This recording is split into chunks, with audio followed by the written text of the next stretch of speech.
The 19th of February 1942 ended an era in our history. Since 1788, Australia had been a child of Britain, dependent on Mother Empire for our protection. Suddenly, on that fateful day, we were forced to grow up. Australia was under direct attack and Britain could not help us.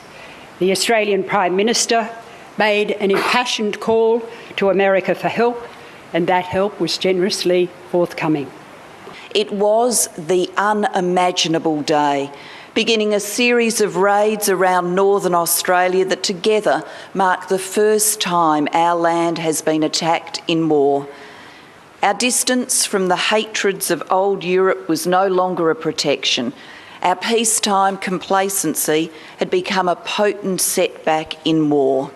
Admittedly, there had been some preparations, but they were not enough. Darwin ended the complacency. This was the battle for Australia, the battle of every citizen for our nation's survival. This was a fight for home and country, for all we loved and held dear, that would touch every family and every home.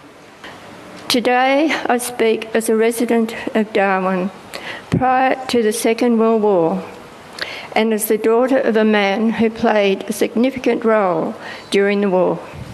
For a number of years there was talk of a Japanese invasion. There were Japanese fishing and pearling boats around our coastline. Captains of boats were arrested and brought into Darwin and their ships confiscated. As officer in charge of the wireless station, my father was very aware that it may not be long before the Japanese bombed Darwin.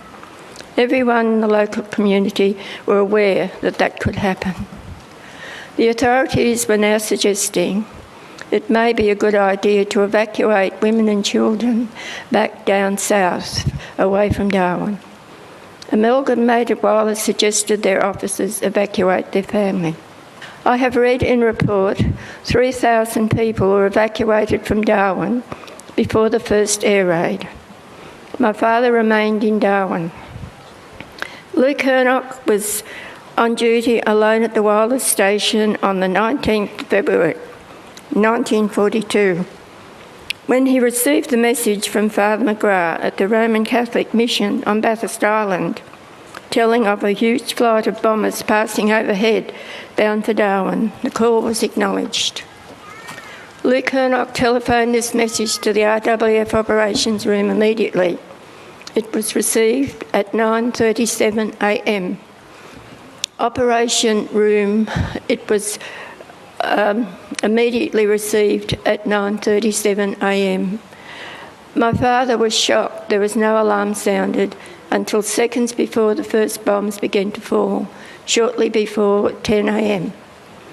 My father recorded in the station log that the air raid began at 9:58, and at 9:59 he broadcast the air raid alarm. AAA, DVID, air raid in progress.